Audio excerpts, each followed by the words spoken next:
Tudo bem, pessoal? 29º domingo do tempo comum.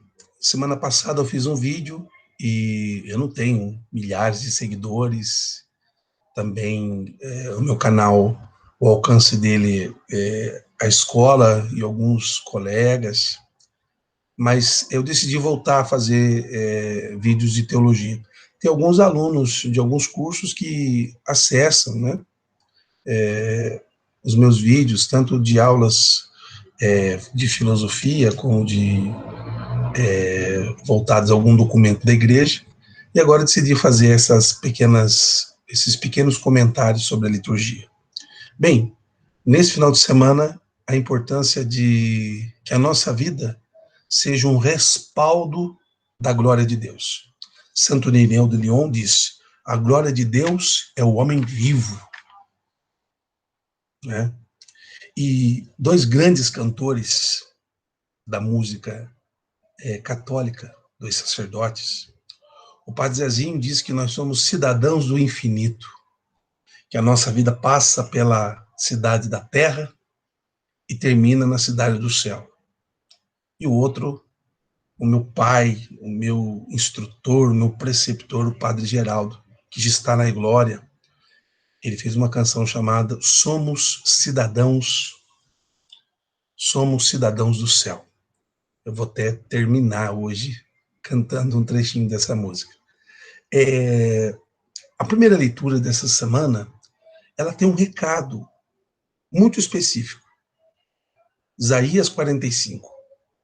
O Senhor Deus é único. Isso é importante porque, para o Antigo Testamento, o pecado da idolatria é o pecado que precede até mesmo o pecado original. O pecado original é uma concepção um pouco mais tardia para explicar a decadência do homem diante do projeto de Deus. Mas, enquanto povo, porque a noção de Deus criador, ela vem em segundo lugar, porque a experiência originária do povo de Israel é do Deus libertador do Egito. Então, Deus é libertador e por isso é criador e por isso é salvador, enfim. Essa dogmática da Igreja Católica. Mas o livro do profeta Isaías nos diz, com todas as letras, Deus é o único Senhor, o único Deus. Inclusive os Salmos diz, ó família das nações, dai ao Senhor, o único Senhor, poder e glória. De novo a palavra glória, que em hebraico significa presença. E o que Santo Irineu diz? A glória de Deus é o homem vivo, como cidadão do infinito, Padre Zezinho, como cidadão do céu, Padre Geraldo.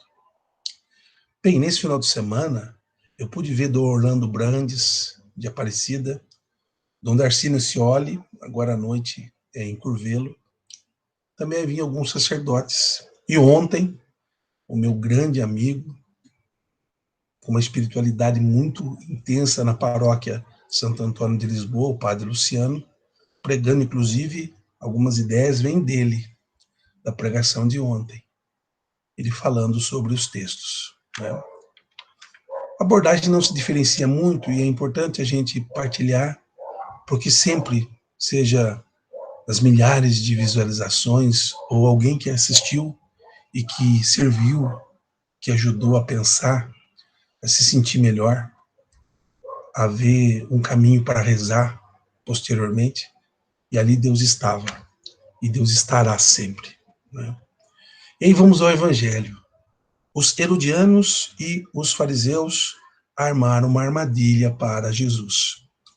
Inclusive, volta ao tema que alguns domingos atrás eu falava das divisões monetárias do Evangelho, e a moeda que tem a inscrição de César e da deusa sobre a bondade, ela, de novo, é equivalente a um denário. A moeda, ela é a representação econômica de um império, no caso do Império Romano. E a pergunta, mesmo com toda o entrave, o bojo que precede a pergunta capciosa a Jesus, que não olha as aparências, que tem um coração bom e etc., ela vai ao sentido de que nós devemos exercer a cidadania e pagar impostos, portanto, é lícito pagar a César o imposto, era uma armadilha. Jesus tem uma grande sabedoria de quem é a figura da moeda? De César. Então, o Padre Luciano dizia ontem, no sentido grego do verbo dai, ou devolvei. Devolvei essa moeda com a inscrição de César, e na moeda da inscrição de César, toda a ideologia, toda o conluio do Império Romano, devolve para ele. Pagamos. Quer dizer, ele não disse é lícito, mas também não diz que é ilícito. Devolve a moeda. A moeda marcada pela corrupção, inclusive Zaqueu, inclusive o próprio Mateus, que nos narra o Evangelho. Senhor, se cometi corrupção, pagarei até 3, 4 vezes mais. Os grandes pecadores públicos que se convertem usando a moeda do império, extorquindo. Eu não sei se eles levavam dinheiro embaixo das batinas, porque não havia ainda esses modelos de roupa que nós temos hoje, que nos protege embaixo de outras roupas sociais. Vocês sabem o que eu estou falando. Mas havia corrupção, havia indigência, havia negação de cidadania, havia negação de isonomia, havia escravatura, havia morte, havia fome. Dai a César o que é de se devolver essa moeda. Agora Deus devolve o que é de Deus. O que é de Deus, irmãos? Você parou para pensar quando Jesus disse, devolve para Deus o que é de Deus? Você liga o rádio, às vezes eu faço viagens pela Dutra, curtas, Taubaté, ou vou a São José, curtas porque estamos numa pandemia, e às vezes eu sintonizo em algumas emissoras protestantes. E me parece que devolver para algumas denominações é só o dízimo. Inclusive, Jesus não pede nem para dar dízimo. Mas nós sabemos, os católicos sabem que a comunidade precisa de recursos. Lá na Santo Antônio de Lisboa, as pessoas têm até ajudado mais do que o dízimo, têm ajudado com cestas básicas. Eles acham que ultrapassaram as 1.000 cestas já de ajuda a membros da própria comunidade que durante esse tempo difícil passaram alguma necessidade. E isso tem repetido pelo Brasil afora. É muito bonito a solidariedade. E nem por isso somos comunistas, e nem por isso somos socialistas. O próprio artigo 3 da Constituição fala dos objetivos, todo documento da CNBB de projeto da Assembleia fala de que a igreja é convidada a ajudar a construir uma sociedade mais justa, solidária, fraterna. E não cita no rodapé o Marx. Pelo contrário, cita o Evangelho. Cita essas comunidades, essas pessoas que nos precederam na fé e nos ensinaram que é importante, do pouco que temos, fazer a partilha.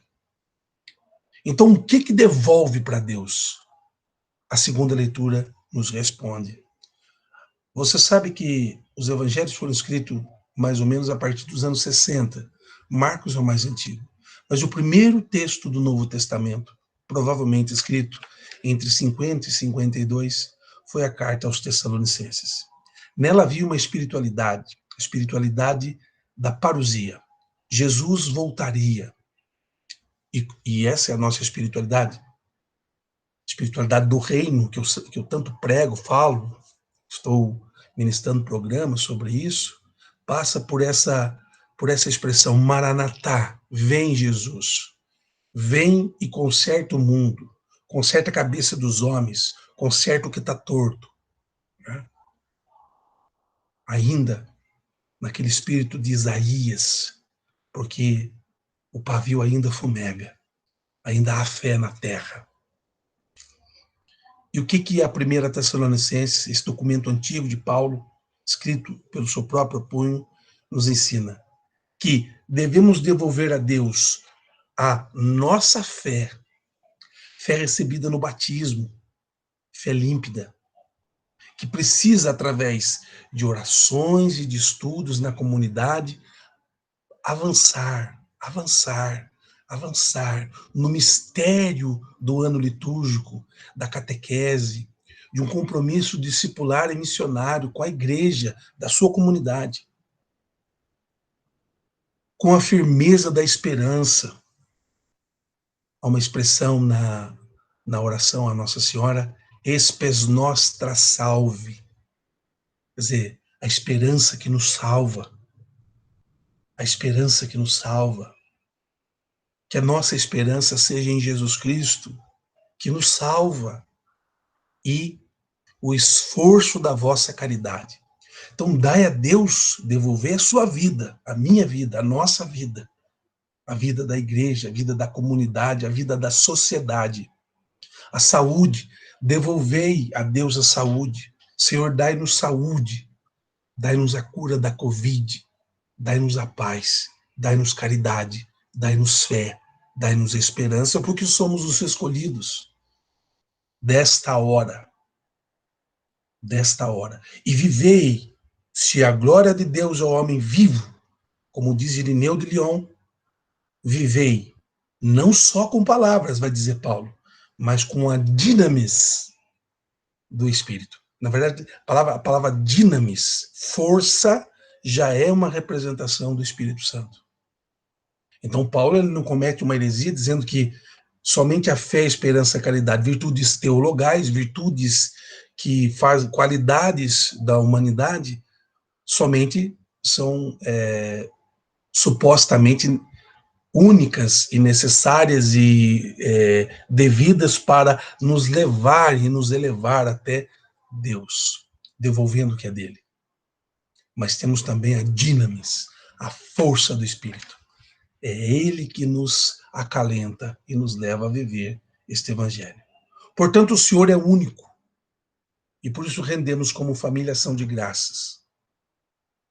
A César, de ontem e de hoje, damos as moedas e assumimos o compromisso de sermos cidadãos. Padre Luciano dizia ontem, eu digo hoje, está chegando as eleições. Nós temos um compromisso importante com a política dos nossos municípios, elegendo o executivo e o legislativo, para que sejamos cidadãos de fato, para melhorar, não só para nós, não só para mim. É preciso ter uma noção de bem comum. Eu estou na questão 4 e 5 da Suma Teológica, Tomás de Aquino fala do bem geral. É preciso pensar nesse bem comum, no bem de todos. E nem sempre as regalias vão vir para nós. A isonomia, tratar todos com igualdade, dar ao outro o direito da fala, de manifestar o seu posicionamento político, as suas ideias, com humildade, com paciência. Ninguém está torcendo para ir contra este ou aquele político, este ou aquele governo. Mas é importante ter a situação e a oposição para dialogar numa democracia bonita. Dai a César o que é de César. O diabólico, o que divide a nossa vida. E vivei a licitude de devolver ou entregar a Deus a nossa vida. Porque somos, e eu já volto, cidadãos do infinito, cidadãos do céu.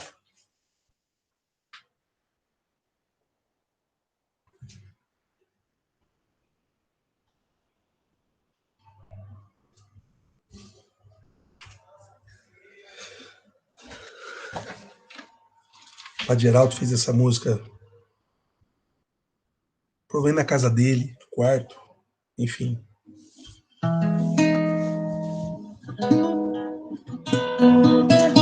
CD Cidadãos do Céu. Essa era a música, tema. E nós queremos devolver a Deus e ser, de fato, na história e para a glória, cidadãos do céu. Nós somos cidadãos do céu. Nós somos cidadãos do céu. Cidadãos do céu.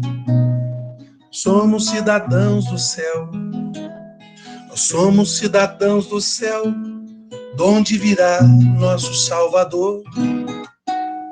aquele que nós esperamos, Jesus Cristo, nosso Senhor. Jesus Cristo, nosso Senhor. Ele nos transformará, ele transfigurará. Olha só, nosso corpo de miséria semelhante ficará ao seu corpo de glória, semelhante ficará ao seu corpo de glória, semelhante ficará.